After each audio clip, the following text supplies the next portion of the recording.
Revelation 2397. From the 6th of July 1942. Mindfulness of an Unbeliever and Transformation. The thought activity of an unbelieving person produces completely different results than that of a believer. Most of the former's thinking only moves in the earthly sphere, for the more unbelieving the person is, the more he is connected to the world and its goods.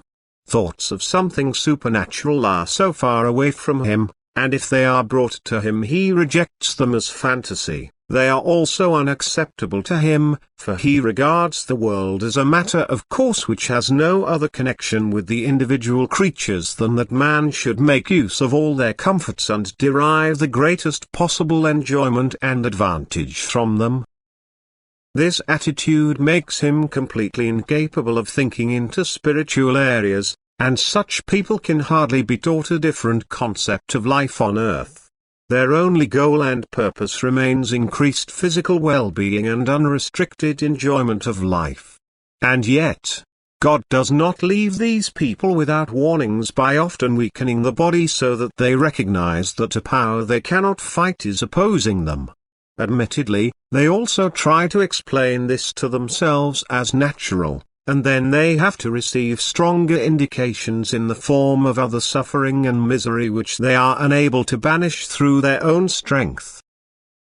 The individual person's fate in life cannot be arbitrarily shaped by him, earthly happiness cannot be forced, and the human being cannot decide about life and death either. And as soon as he is now seriously threatened he recognizes his complete powerlessness.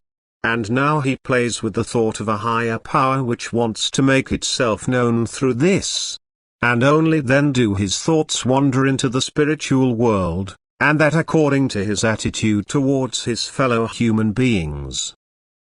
A person who only has self-love will hardly come to realization. But the person who does not completely shut himself off from his fellow human beings, who takes part and supports them, even if only to a small extent, will more easily come to realization of the eternal divine. Only it takes a longer time before a completely unbelieving person acquires a different view, and it is a blessing for such people if they are granted a long earthly life which can still bring about a change in their thinking.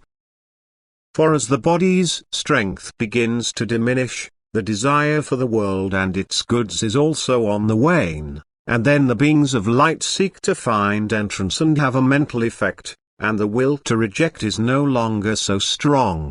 But then a complete change in his way of life is necessary if he still wants to make up for his spiritual shortcomings on earth and attain the necessary maturity of soul.